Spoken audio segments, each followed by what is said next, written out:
You will keep in perfect peace all who trust in you, all whose thoughts are fixed on you. Trust in the Lord always, for the Lord God is the eternal rock.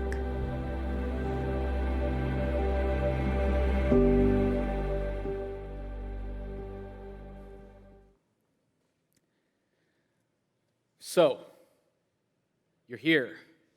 You got the kids, you're focused, you're at church, you're watching, it's quiet.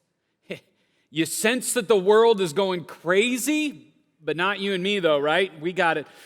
We got our deep breaths down. We're focusing maybe on God, on that inner world. We're gonna make it through this. We're turning off stuff that's driving us crazy. We're gonna be that non-anxious presence. You're gonna be that non-anxious presence. And we do great in the morning. We start our day this way. We take that deep breath, we pray, we get mindful, we do what we need to do, and then we walk out the door. You show up in public, and what happens?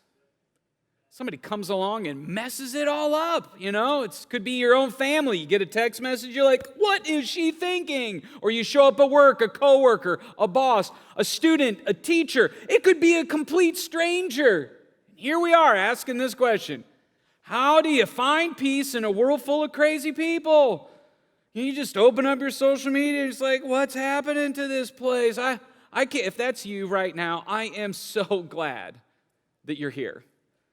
Because sometimes it feels like everywhere we go, we can't find the peace that we all crave. And so whatever campus you're at, those of you that are here physically, man, it is good to be with you. If you're watching online, some other device, if you're not sure how you got here, like some friends started a watch party and you're like, should I watch this? Should I keep going? Stay with me for a minute. But man, it's a pleasure to spend a few minutes with you. We have men who watch every week at Toledo Correctional at TOCI. Would you do me a favor? Put your hands together to say hello to the men who are watching, a way to connect with them and say, hey, we're thinking about you, cheering for you.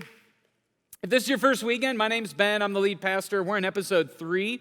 In fact, if you're with us physically, you'll be able to track along, but you got some catch up to do. Like, I'm going to give you some homework. Go back and watch the first couple of weeks. If you're watching online, you could actually stop this, go to our app or our website, binge watch the first 2 episodes. By the time you're done, you'll be able to pick up this episode, and you'll kind of have like one long finding peace section. Might be exactly what you need. What we're going to talk about today is how can we begin to find peace in a world full of crazy people? Like, how do we experience this relationally? Because my concern is that we come to the conclusion that people are the problem.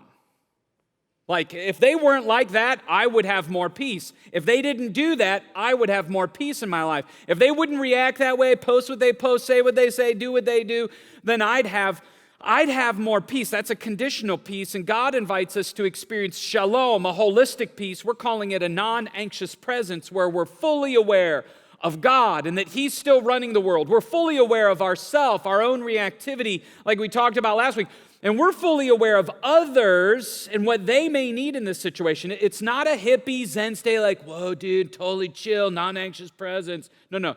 We're talking about a confident humility, where you have strength in the midst of the crazy. Because here's the reality. God isn't anxious about our world. God isn't anxious about COVID. He's not bent out of shape about masks. He's not worried about my rights, their rights, what our country needs. He's not worried about politics. He's not freaking out about any of that stuff. And what God is inviting us to do is to draw near to Him and to trust Him, to know His peace, so that when we show up in our everyday life of crazy, we're not blaming all the people around us for our lack of peace. No, we're connected to the source of peace. See, the challenge for you and me is we have an inner world that is very reactive to the crazy that we see around us. It bubbles up when the pressure goes up, and it tends to react in predictable ways. We've talked about this over the past few weeks. It either increases activity or it decreases activity. You either hyper-analyze something or you kind of become less analytical and try to back away. And so depending on what the situation is, you might have a full range of all of these responses. I'm not going to go into all of them. We've done that over the past couple of weeks. The goal is to be right here, where you are ready to act and you are thoughtful about, you're analyzing in a healthy way exactly what the situation needs. If we're not careful, we let our reactivity moving out in any of these kind of scenarios, our reactivity, if we're not careful, we'll let the chronic anxiety that lives under the surface to pull us away from a non-anxious presence. And you know what happens? It impacts other people. It provokes their anxiety, and their reactivity provokes anxiety in you. And what's interesting is like people who tend to double down, like get really thoughtful and active around a subject, you know, the people who drive them the most crazy are the people who disengage and back away slowly. Like, it's not that big of a deal, man. Stop freaking out. That makes you really frustrated. The people who do something, the people who frustrate you, you're like ready to go. Let's just do anything. The people who drive you crazy are the people who are like, no, let's think about it some more. We got to figure out all of the scenarios. Don't move until we figure it all out. See how your inner world starts to react to the world around you? Because I don't know if you realize this or not, anxiety is contagious. Like you show up at a family gathering, and if somebody's freaking out, you start to freak out under the surface too. Or you get frustrated. You're not freaking out, you're just frustrated. That reactivity, you feed off of it. All you have to do is scroll through social media or watch the news or listen to conversations, and suddenly that inner world comes up. So, how do we keep the crazy from spreading? One word: love. I know, some of you are like, seriously? Yeah, I see the eye rolls, and your inner world is reacting to this one word. But when we think of crazy, we tend to think, God, you need to stop the crazy. God, do something about the state of our world. If you don't, the truth is, God actually invites you and me to play a part in the response to the crazy. Like, sure, he's still running the world, but you and I, you're here on purpose, for a purpose. You and I have a part to play. He invites us into this non-anxious presence. A one-word definition for that is love. And if your inner world continues to react, maybe you're thinking this. It's like you keep using that word, but I don't think it means what you think it means. Hang with me. The truth is, love is the remedy for anxiety, and you don't have to take my word for it. Here's what it says in 1 John. Perfect love expels all fear. Perfect love casts out, pushes out, not most, not some, not just a little, all fear. Either you can believe that this is true, or you can try to find peace your own way. Either you're going to look at this and go, okay, love is the remedy for the crazy that we see around us, or you're going to disbelieve that and you're going to try to find your own path. Here's what's interesting. The implication of this verse is this: a lack of peace in your life, in our world, equals a loss of love. A lack of peace, when you see fear, anxiety, or a lack of peace, it means that there's a loss of love. This is why, for me, country music is not peaceful, okay? All the songs just talk about a lack of love, okay? And every song. And trucks and dogs too. So I know maybe it's different for you. I know we got some country music fans, but it's like, okay, it's not peaceful for me. If you're not peaceful, that means you're disconnected from love somewhere. You're missing love somewhere. If you increase love, you decrease anxiety. You increase your peace. And here's the problem. When I say the word love, you all probably have different definitions or ideas of what that is. We tend to think of like the good vibe feeling, like the warm fuzzies, like, oh, that, yeah, you're right, when that's around, but you don't make me, and I don't have that kind of feeling. And the love that's referred to in this passage is much deeper, much stronger, and more costly initially than what we tend to define as love. In the Greek language, there are 4 words that translate into our English word love today: philia, eros, storge, and agape.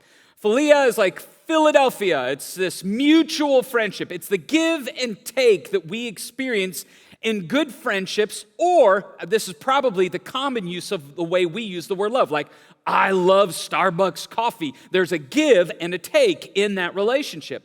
It's that mutual friendship, benefiting each other kind of love that most of us think about when we think of the word love. Eros is the second one. It's where we get the word erotic. It's that romantic side. It's give and take. physically, emotionally, in our romantic relationships. Storge is the give and take that comes with family. It's less give and take. It's like you're given a family and you have to learn how to navigate that, but it's still the loyalty or the love that you feel among family members.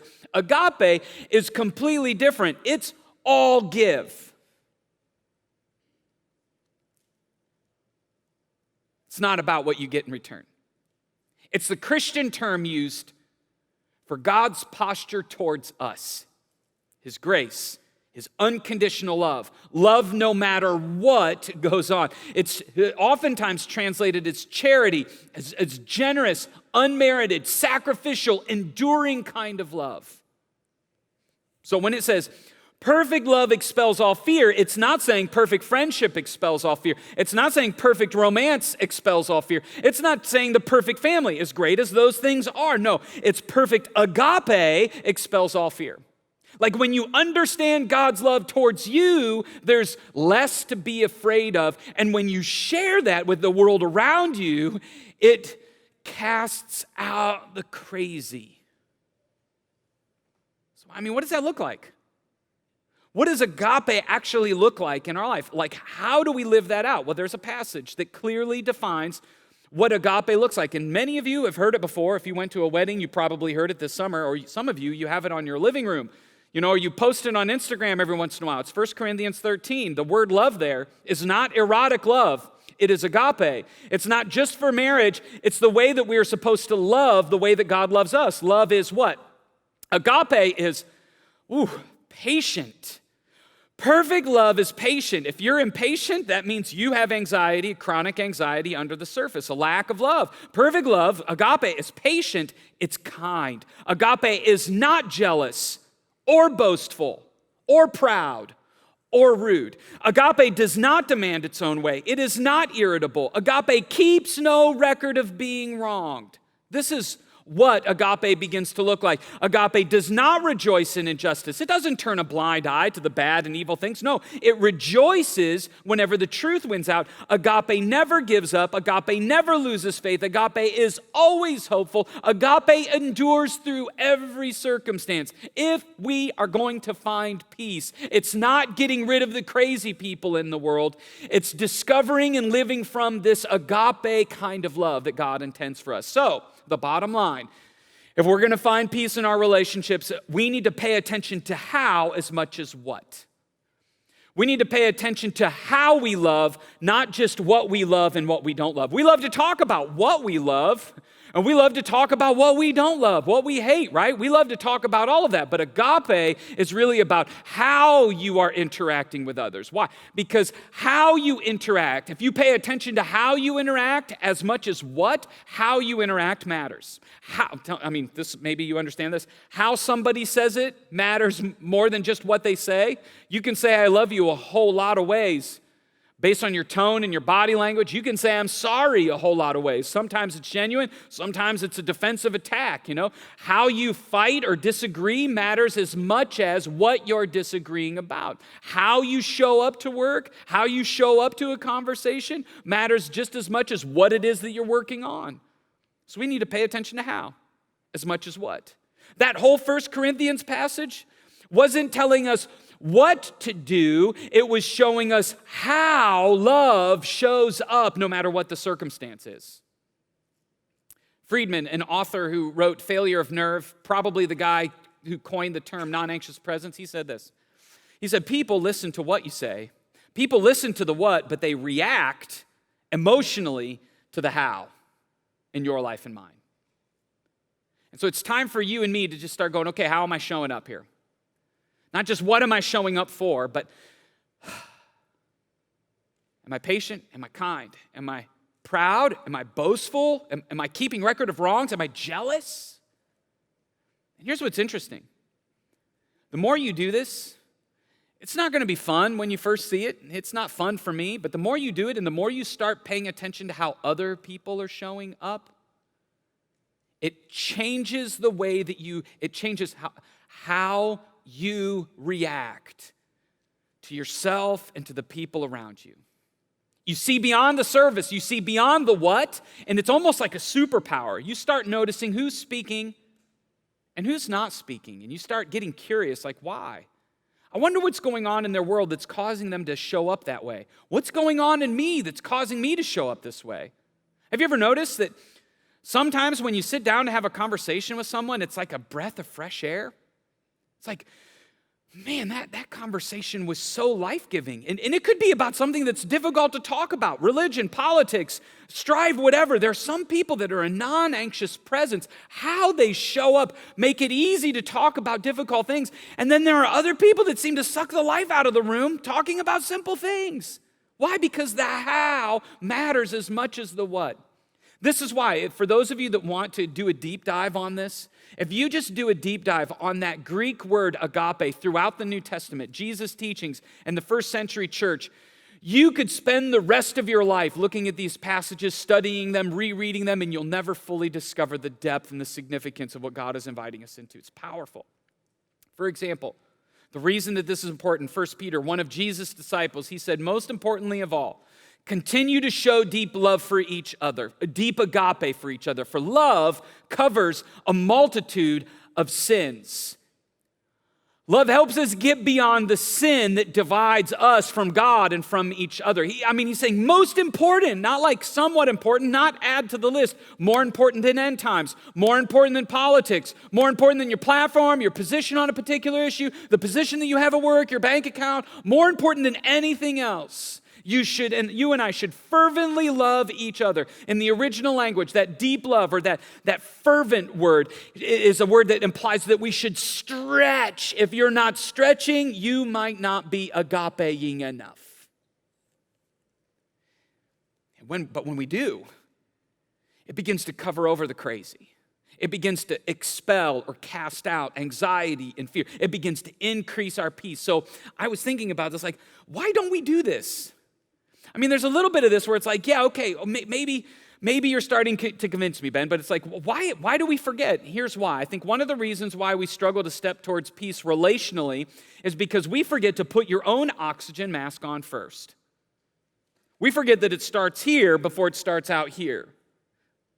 This past Tuesday, me and a couple team members flew to Dallas, Texas. It was the first flight that I've been on since COVID, quarantine, and all of this stuff. And we went to Dallas to hang out with the founding pastor of CedarCreek Church, Lee Powell. Him and a core group of about 20 others helped start the church that continue to impact lives today. And in a couple weeks, we are actually CedarCreek is celebrating its 25th birthday. Can you believe that? 25 years. It's unbelievable. Think about all that CedarCreek has been through. We were reminiscing some stories together. We got an incredible weekend planned in a couple weeks. Anyway, we're on the flight, and they do the same thing that they do every time. It's almost like you ignore it. But think about it. Every single flight, they remind you, in the case of the pressure being lost in the cabin, this little mask will come down. Be sure to put your own oxygen mask on first. Why? Because if you really want to help people, start with oxygen to you before you get oxygen around you. What you don't realize is a depletion of oxygen causes you to get confused and delirious very quickly. And so you need that oxygen in order to be fully prepared to help the people around you. The same thing is true with agape. We don't naturally agape. We naturally phileo. We want the give and take. And so we need God in us in order for agape to come through us to the world around us. Look at what Jesus said. Jesus taught, remain in me. That word is abide. It's to dwell. It's not just to label yourself a Christian as like a lifestyle choice or like a religion choice. No, to remain is to know. It's to know personally. Remain in me, and he says, and I will remain in you. For a branch cannot produce fruit if it's severed from the vine, and you cannot be fruitful unless you remain in me. I cannot agape unless we remain, abide, dwell in him. Knowing God is not just a cute thing that we say or like, I know about God. No, that is the primary place where he invites us to live. And every weekend, this is one of my goals for every single one of you. Whether you've never been to church, you're not even sure if you believe in God, and you don't even know how you're watching right now, or those of you that have walked with God for most of your life, my hope is to create a little space for you to know him more. And I promise, you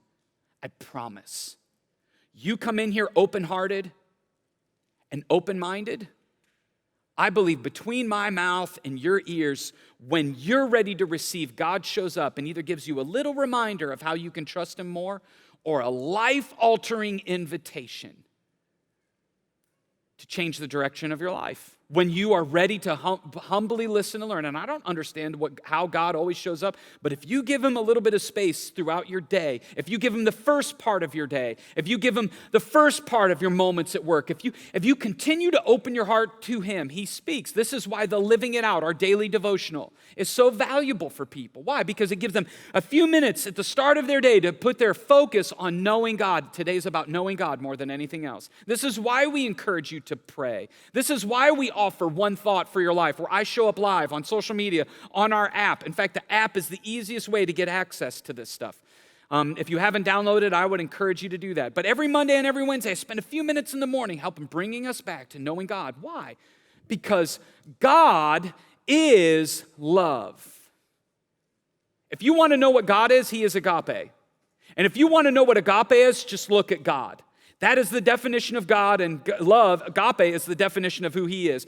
And all who live in God dwell in him, or all who live in love, agape, live in God, and God lives in them. And as we live in God, as we know him, our love grows more perfect, and perfect love casts out all fear. I was talking to a staff member this week. They were telling me the story of their nephew a month or so ago was swimming, and they had one of those $12 pools. And I wanted to jump in, so he took a running start and jumped into the pool, and as it hit his belly, kind of midsection, really hard, and he lost his air, and he was kind of, if you ever seen a kid like hyperventilate, you know, they can't catch their breath, and the look on their face is like they're going to die. They're never going to get their life back. I remember experiencing that as a kid. It's frightening. And you know what the dad didn't do? The dad didn't come up and go, catch your breath. He didn't say, it's going to be okay. He didn't say, breathe. No, he grabbed him. He grabbed him close, and he held him, and he said, feel me breathe. And he just took deep, long, calm breaths. Feel me breathe. Come near me. Know me. Feel me breathing. I'm not anxious. And as he felt his father breathing, he could catch his breath again. That's what your Heavenly Father wants to do for you. That's what it means to put your own oxygen mask on first. And when you feel caught up in the crazy, reach for him, grab for him, reach out prayerfully to him and say, God, I want to feel your breath. I want to feel your movement. Because as we begin to experience his agape, as we are reminded that he's not freaking out, as we are reminded that he has put us here for a purpose in this season, as we are reminded that he's not losing sleep over where we're at today, as we're reminded that he's near to us, then relationally, we can be oxygen for other people. Then relationally, we can be agape. We can share that kind of love. We can show up patient and kind and not keeping record of wrongs and not rude or jealous or quitting or depressed or hyper anxious about that stuff. It's when we put our own oxygen mask on first that we can do that with others.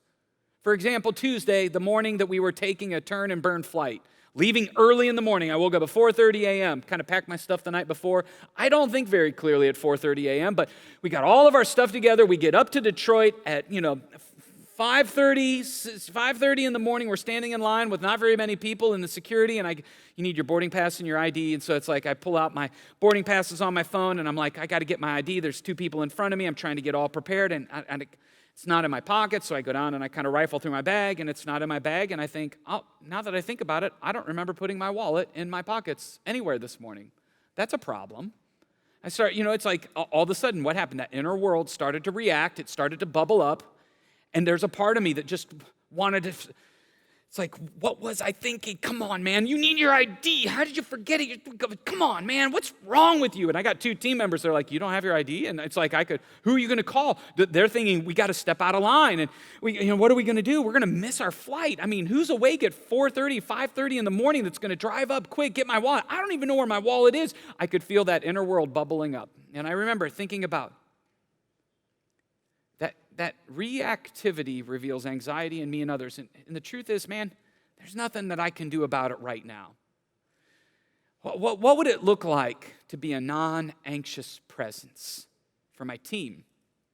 What would it look like to go up to the security agent, to the person there, and if I'm all anxious and worked up and carrying shame or making them feel bad about it, that doesn't help. And so I thought, man, they've had to have dealt with this before. And so I just said, hey, here's what I did. If I miss my flight, I miss my flight. Are there any other options? And she just kindly said, if you stand over here, somebody will come out. I can't guarantee you'll get on, but we'll ask you a few questions. And they asked me 250 questions, kind of detailed everything in my bag, but they let me on the flight, and I didn't miss a flight, didn't have to wake anybody up, and we didn't create a thunderstorm of energy. You can be oxygen for others. I got to meet Schmidt. Schmidt used to work at GM Powertrain down here in Toledo, drove down from Detroit. We had a pleasant conversation. Isn't that the way that you want to live? I could have been one of the crazy people that ruined a lot of people's lives, but instead, man, I get to be oxygen. Look at what John says. He says, dear friends, since God loved you that much, since he loved me, since he loved us that much, since we put our own oxygen mask on first, we surely ought to love each other. He goes on to say that no one has ever seen God, but if we love each other, God lives in us and his love is brought to full expression in us. What's he saying here? God's love in me becomes God's love for you. God's love in you becomes agape to the people around you. And even if they've never seen God, they're going to experience God through you when you pay attention to how you show up, how you're loving. If you feel spiritually stale today, if you feel like you're just not getting it out of the church service the way that you did, or just the songs or the music or whatever it is, maybe it has less to do with the preaching and the worship and the music. Maybe it has to do with your disconnect from God's love.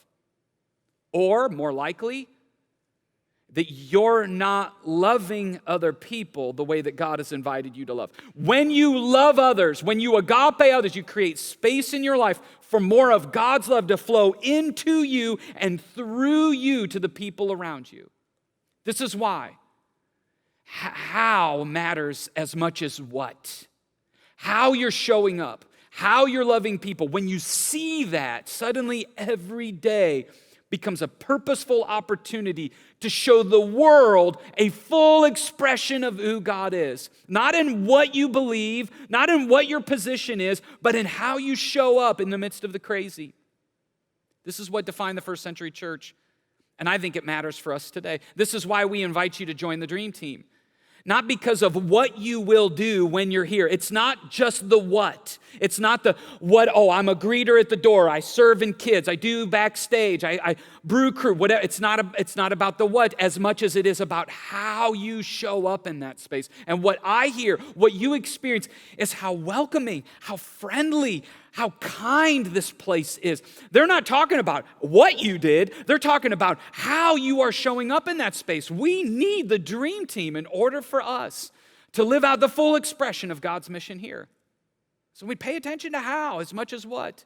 When you do, here are some things that will happen in your life. The first thing, practically, that this begins to look like is you'll start to name it. You'll name the chronic anxiety in you, in the room, in a situation around you. Yes, how you name it matters. Man, you're really defensive today. What's your problem? That's not what I'm talking about, okay? But you can say, hey, you seem on edge. Is there something going on that I don't know about? Is there something that I can help with?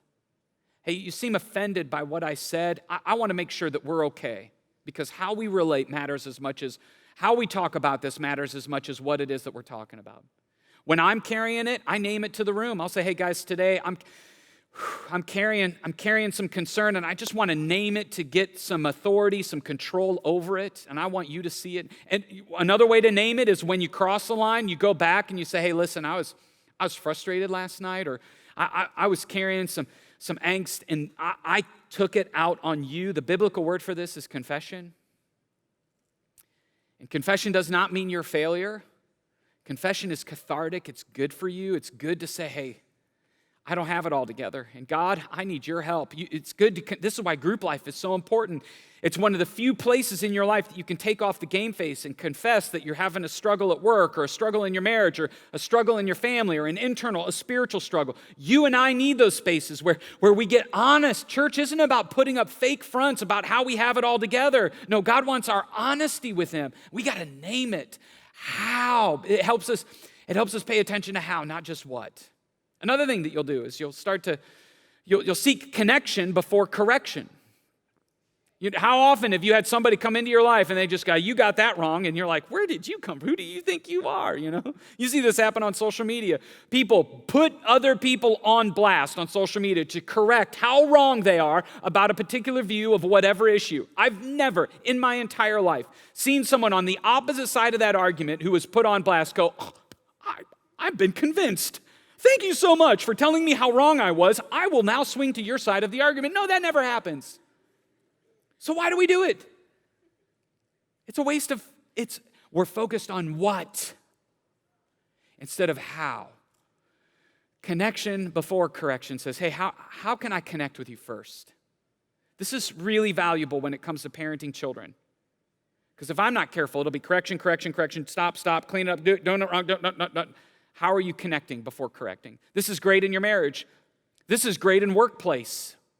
I mean, if you want to bring some coaching to the people who, yes, they need some correction, are you connecting with them along the way? Because if we're not careful, we'll just nitpick every little thing and we'll forget how important how we connect accelerates what it is that we want to see different in their life. A way that we live this out is you listen to learn versus listening to defend. Why? Because when you're defensive against what they are saying. You're defensive against what they potentially are accusing you of. You are focused primarily on the what, and you're missing the how. Learning to listen means I'm caring about how I am showing up. I am caring about how valuable you are, even if we disagree. I want you to know that how we talk about this matters. I want to understand how you got to your position. You may be sitting there going, but Ben, what if their position is wrong? Arguing and focusing on the what isn't going to change the game. And so if you're wondering, like, well, if you're listening to learn, aren't you validating their wrong position? No, you could say, I don't see the same thing, but help me understand how you got to that position. Like, what were some of the things in your life that brought you to the place where this seems like the right path for you? If you ask that question when it comes to politics, when it comes to religion, if you can just give the gift of understanding their perspective, even if you disagree, as you start to listen to their story, if you listen to it humbly, you can start to understand, well, I can see how you got to that. I may not agree with it, but if I had the experiences that you had, if I had some of the perspectives that you had, if I were raised under the different narratives or the voices that you were around, I don't know that I'd be that much different than you. And suddenly you're connecting with people. You're caring for them through it. Pay attention to how. Why? Because people don't care what you know until they know how much you care. How matters as much as what. Maybe you're sitting there going, well, what if I can fix the problem? I mean, they're telling me a problem. They're explaining the crisis or the issue. Well, listen to learn versus listening to fix, okay? This will help a lot of marriages out. Every time your wife has a problem, husbands, that doesn't mean you have to put your superhero cape on. Good intentions, me too. It's like, I want to fix the problem. Instead, fixing is focusing on what I have to offer to solve your dilemma. Listening to learn shows how much I care about you first. When it comes to my wife, it's like sometimes I'll even ask, hey, how can I help you best right now? If you want somebody to listen, I'll be a great listener. If you want to problem solve and troubleshoot, I just want to know, what hat do you want me to wear in this conversation so that I serve you best, so that you help me understand how I can connect with you, how I can see what it is that you need. Asking those questions, man, it's so helpful. Keeps you on the same page. Here's another one that's important. Give the gift of the last word. Yes, it's a gift. Have you ever been in a verbal ping pong? It's like you say something and they say something back and you say something back. Well, yeah, but about and then it gets more intense as you go. You see this in kids all the time. Like this happened with my 2 boys the other day. Stop doing this. Well, I'll stop if you stop. Well, I'll stop if you stop. Stop telling me what to do. No, you can't tell me what to do. It's a dad. No, yes, no, yes. It drives me crazy. We're trying to stand our ground. It takes more strength and humility to stop. Give the gift of the last word. The last word, if you need the last word, you're focused on what it is that you need said, what it is that you need to correct. But letting them have the last word, you care more about how you're relating.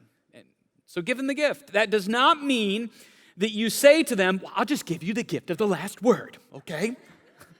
That's taking or having the last word, okay? So you can't sarcastically say that. You could say things like, thanks.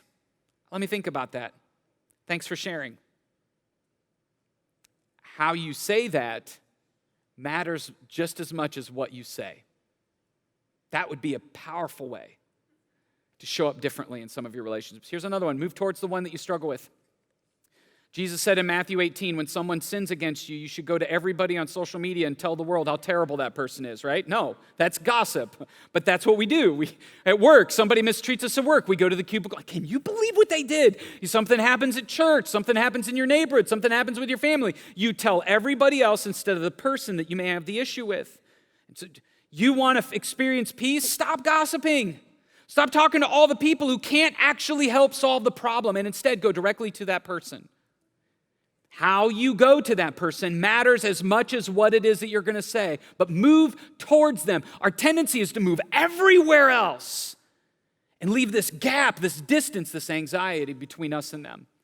Now, some of you may be like, well, I don't like them. They're like an enemy. Well, Jesus said to agape your enemies. When we forgive, when we love, when we move towards the people that we're against, we open up space for God's love to fill up what we are incapable of doing in our own strength. And when we don't, we continue to stay separated. A simple way to move towards your enemies is to pray for them. Pray that God would bless their life. Ask them, how can I pray for you? And then make that a rhythm. And what you'll see is God may actually start to change or fill your life with more agape than actually change their life. It's powerful. Move towards them. Here's another one. Recognize who is moving towards you and who is not. Oftentimes, we get desperate for some people. You're desperate for a relationship. You're desperate for your kids to pay attention to you. You're desperate to rescue somebody from their circumstance. And so we start chasing them. We just want to help. We get so desperate for people to notice, for them to notice, for them to reciprocate. A desperate person is an anxious presence. And have you ever seen magnets when their polarity gets flipped? And it doesn't matter what you do. It pushes the other one away. Stop desperately chasing people when they're moving away. I'm not saying run away, just stop chasing. Stay put. Wait for the polarity to change, and then you'll naturally draw closer together. Recognize who's moving towards you and who's not. Stop chasing people who keep moving away, keep moving away, and keep moving away. Because a desperate presence is an anxious presence. I mean, fundamentally, the question is this: how is agape? How is love inviting me to show up at work? Culturally, on social media. Is agape saying you need to post that to? No. It's not just what. Focus on how. Is it patient? Is it kind? Or is it envious? Is it self-seeking? Is it defensive? Is it generous? Or is it rude? Is it keeping record of wrongs, or is it hopeful? Is it ready to give up, or is it persevering? I mean, that's the question that I think can change the way that we react to the crazy around us. And for Jesus followers, this is not optional. Jesus said to his disciples, and he says to you and me, those of you who say you follow Jesus, I'm giving you a new commandment. Commandment, not suggestion, not like a great idea. No, this is the way of following Jesus. Love each other, agape each other. Just as I have loved you, you should agape each other. This is what it means to follow Jesus. It's to grow, and your capacity to agape, to give, even when there's no give back. Why? Because you're connected to the God who is love. Say it this way. If whatever it is that you're doing isn't helping you love, agape, then it's not God. It may be the opposite of God. It may be pulling you away from the presence of God. Jesus invites us to build our life on His love, on His agape. Just as I have loved you. Why? Because it is a firm foundation. And so this is why we go to others who don't look like us, don't talk like us, don't vote the way that we vote, don't believe what we believe. This is why we go beyond our walls. Why? Because Jesus did that for us. This is why we don't try to find a safe little huddle of people who want to study and read and research the exact things that we want to study and research. Why? Because that's not agape. And that's ultimately will limit your ability to experience God. This is why it's important to introduce people to Jesus. And the next step on the life-changing adventure typically circles around your capacity to agape people, and especially in difficult circumstances. Why is this important? Because he goes on to say, it is your love for one another that will prove to the world, that will display to the world that you are my disciples. It's your agape, not what you believe, not what you hold on to. It's how you show up that will display to the world how gracious and powerful and good our God is. I can't think of a more important time in our history as a church, in our history as a country, where we need more people stepping into the divine invitation to love. And so, when we do, I think it will expel all. Why? Because perfect agape expels, pushes back against fear. I mean, this is why we want you on our dream team. As we see guests come every weekend, we're going to start to open CedarCreek Kids. Why? Because I don't want to lose a generation of children missing out on the truth about who Jesus is, how much He loves them, and how He's inviting us into this way of life. If these are the things that get your heart excited, go to Growth Track, join us in the work that we're doing, because man, now is the time not to run and retreat into our walls of self-preservation, but instead experience God stretching our agape for the world around us. See what that means? Is maybe there's some areas in your life that need to change, like me. So I want to create a moment for you to have a prayerful moment. And typically the ingredients of a prayerful moment are times to confess, God, I've been a little distracted. I confess. I've been holding on to this. God, I confess that I've been a little God, I confess, and here's what I'm going to surrender. Prayer typically involves surrendering things that we're trying to control back to the one who's got it. Prayer is a time where we receive. We're reminded of what God has already provided us, His love, His power, His truth, His provision. And typically, prayer is a time where we're thinking about or thinking about the next step that He wants us to take, where we need to move forward. And so I want you to have just a couple minutes. Because if we're going to agape, we may need to confess and surrender and receive and move forward. And some of you, you've never taken your first step of faith. You've never surrendered control of your life to Him. You want to experience God's power in your life, but you don't know how to get started. This is how you get started. You just confess that you've been trying to do it on your own. And you surrender control of your life to Him. You receive the gift of grace, forgiveness, and love that Jesus demonstrated on the cross. And you commit your life to Him moving forward today. You make today your spiritual birthday. And so if you've never done that, I want you to do that right now in the quietness of your heart, wherever it is that you're watching. The words don't matter as much as how your heart desires it. And so have an honest, prayerful conversation with God. For those of you who follow Jesus, take this moment before you pick up whatever's next to have a prayerful moment with Him.